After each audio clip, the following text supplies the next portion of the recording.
Assalamualaikum warahmatullahi wabarakatuh. Di kesempatan hari ini kita akan melanjutkan pembahasan tentang faktor-faktor laju reaksi yang telah kita bahas di pertemuan sebelumnya. Nah, yang pertama kita sudah membahas tentang teori tumbukan, di mana tumbukan yang efektif itu harus memenuhi dua syarat, yaitu energinya cukup dan juga orientasinya tepat. Selanjutnya, faktor-faktor yang mempengaruhi laju reaksi kemarin sudah kita bahas, ada 4, yaitu konsentrasi, luas permukaan, suhu, dan juga katalis. Nah, pada kesempatan ini kita akan membuat kesimpulan dan juga latihan soal. Yang pertama ada faktor konsentrasi. Jadi kesimpulannya adalah semakin banyak konsentrasi, maka semakin banyak molekul-molekul reaktan yang bereaksi, sehingga semakin besar kemungkinan terjadinya tumbukan antar molekulnya yang mengakibatkan laju reaksi itu semakin cepat. Yang kedua ada luas permukaan, di mana semakin kecil ukuran partikel, maka permukaan bidang sentuhnya itu semakin luas. Maka tumbukan itu semakin sering terjadi dan laju reaksinya semakin cepat. Selanjutnya ada suhu, di mana semakin tinggi suhu, maka semakin cepat gerakan antar partikelnya, atau yang disebut dengan energi kinetik dalam larutan. Kemudian, hal itu menyebabkan tumbukan semakin sering terjadi, sehingga laju reaksi itu akan semakin cepat. Nah, dalam pengaruh suhu ini, setiap reaksi memiliki laju reaksi yang berbeda-beda untuk suhu yang berbeda juga. Jadi hubungan kuantitatifnya perubahan suhu dan terhadap laju reaksi itu dapat dirumuskan sebagai berikut, yaitu RA atau laju akhirnya itu dapat diketahui dengan alfa atau kenaikan suhu reaksi itu dipangkatkan dengan suhu akhir dikurangi suhu awal per delta T atau kenaikan suhu dikali dengan si laju awalnya. Kemudian kita ketahui bahwa laju reaksi itu terbalik dengan waktu, maka dapat dirumuskan bahwa TA atau T akhir itu dapat dicari dengan cara 1 per alfa atau kenaikan laju reaksinya dipangkatkan dengan suhu akhir dikurangi dengan suhu awal per delta T atau kenaikan suhu dikali dengan lama reaksi pada waktu awal atau suhu awal atau waktu awal. Kemudian di faktor yang terakhir itu ada katalis. Kesimpulannya adalah semakin banyak katalis yang ditambahkan, maka energi aktivasi atau EA atau energi minimum yang digunakan untuk bereaksi itu akan semakin turun. Di sini bisa kita lihat ada gambar di sebelah kiri, yaitu tanpa katalis, itu grafiknya tinggi, sedangkan yang dengan katalis itu grafiknya atau energinya itu yang dibutuhkan rendah. Maka dengan energi yang hanya segitu rendahnya, dia sudah bereaksi gitu, daripada yang awalnya tanpa katalis memerlukan energi yang tinggi. Sehingga di situ kalau energi aktivasinya turun, maka tumbukan akan sering terjadi dan laju reaksi akan semakin cepat. Nah, seperti yang Ibu katakan tadi, bahwa katalis ini mempercepat laju reaksi tanpa ikut habis bereaksi, atau dia tidak berubah secara permanen selama reaksi berlangsung. Nah, katalis ini menurunkan energi aktivasi reaksi sehingga reaksi dapat berlangsung lebih cepat. Dan juga katalis ini itu bersifat spesifik terhadap reaksi tertentu. Jadi, setiap reaksi itu berkemungkinan untuk memiliki katalis yang berbeda-beda.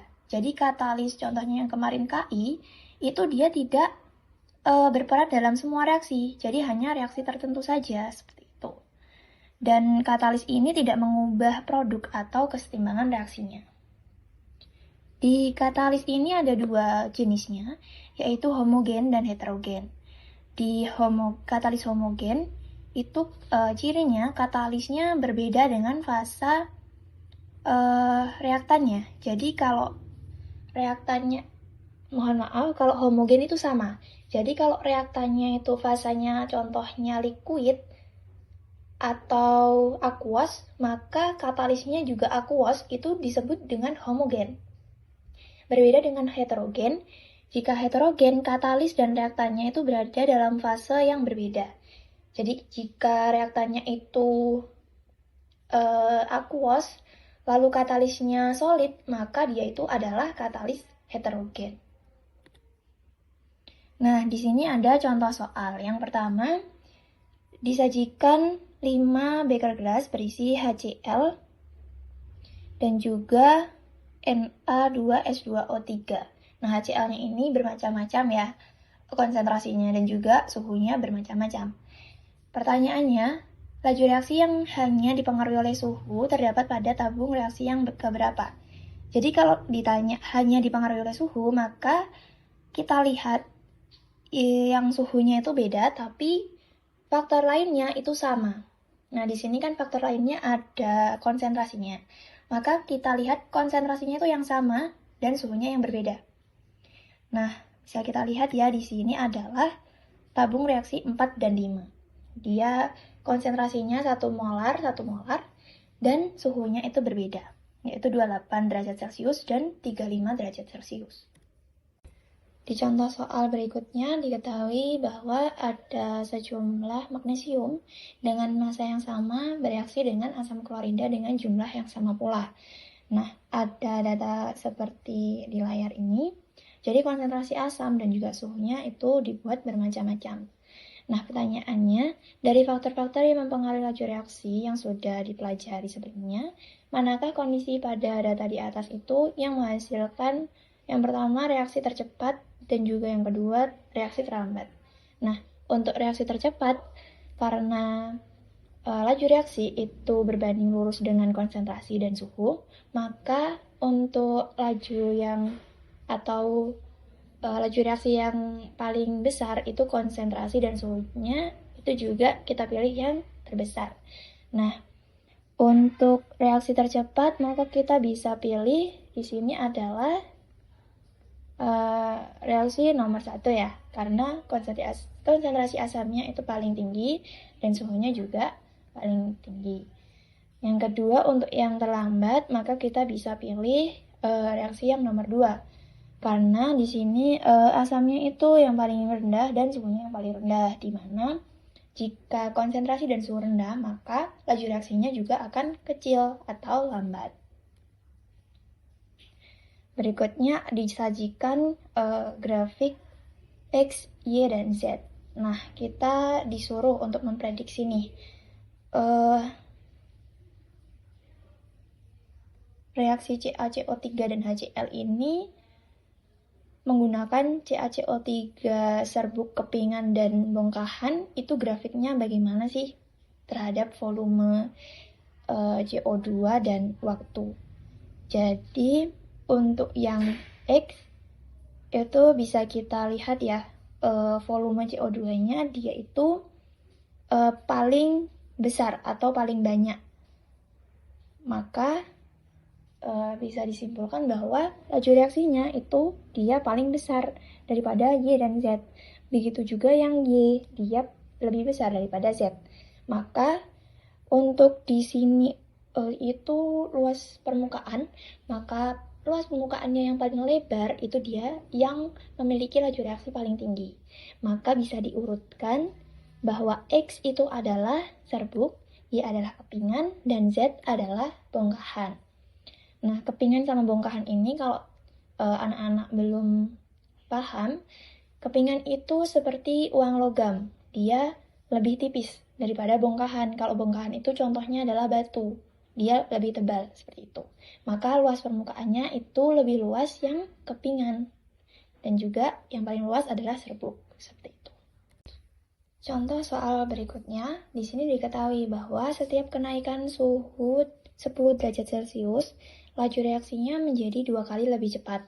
Maka 10 derajat Celcius ini adalah delta T, dan laju reaksi menjadi 2 kali lebih cepat, duanya ini adalah alfa.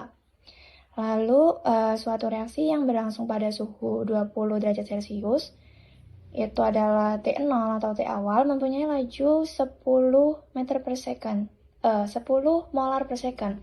Maka itu adalah laju awalnya. Nah, yang ditanya adalah nilai laju reaksi pada suhu 80 derajat Celcius. Nah, 80 ini menjadi suhu akhirnya. Maka bisa kita cari laju tersebut dengan rumus yang tadi. Nah, di sini laju akhir itu adalah alfa pangkat T akhir dikurangi T awal dibagi dengan delta T dikali laju awalnya.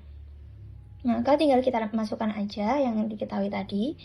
Alfanya 2, untuk T akhirnya 80, T awalnya 20, dan delta T-nya 10 derajat Celcius dikali dengan laju awalnya, yaitu 10 molar per second.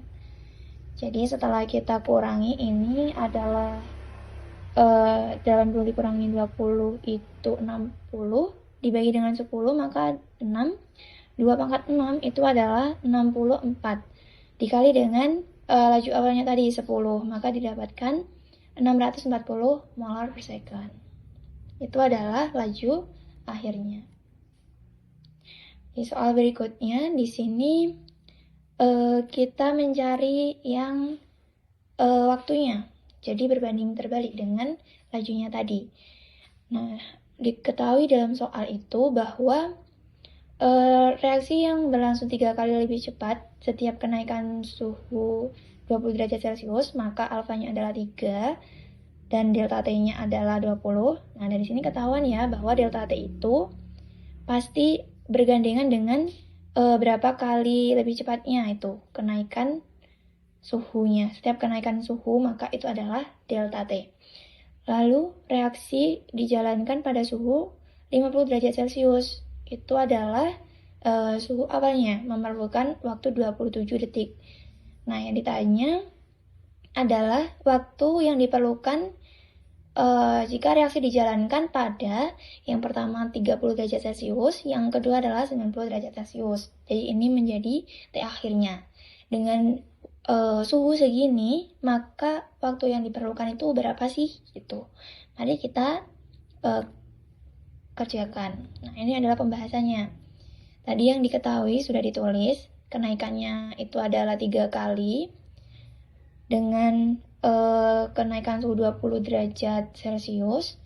Waktu awalnya dia itu adalah 27 second pada 50 derajat Celcius. Yang ditanya adalah pada suhu 30 derajat Celcius, yaitu suhu akhirnya 30. Maka dengan rumus ini waktu akhir itu adalah 1 per alfa pangkat suhu akhir dikurangi suhu awal per delta suhu atau perubahan suhu dikalikan dengan waktu awalnya tadi.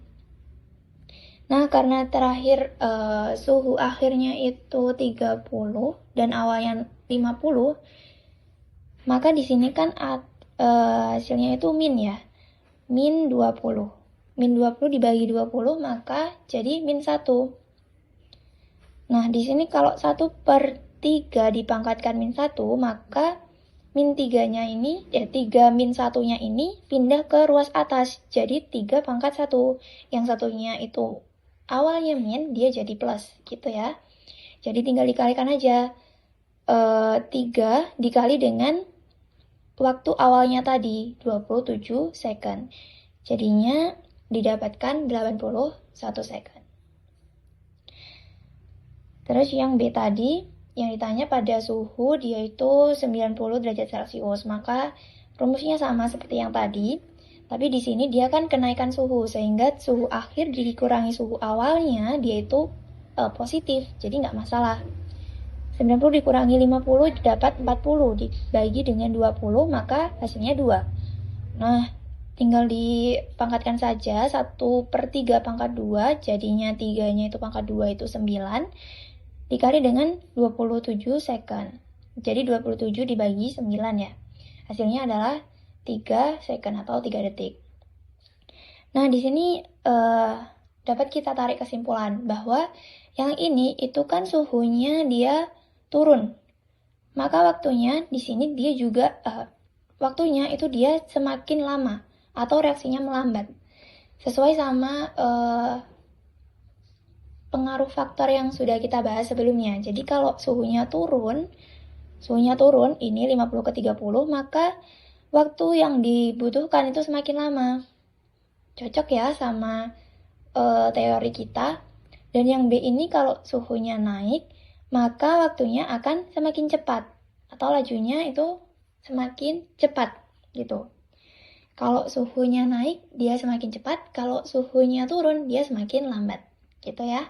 Cocok ya? Oke, mungkin itu saja yang bisa Ibu sampaikan.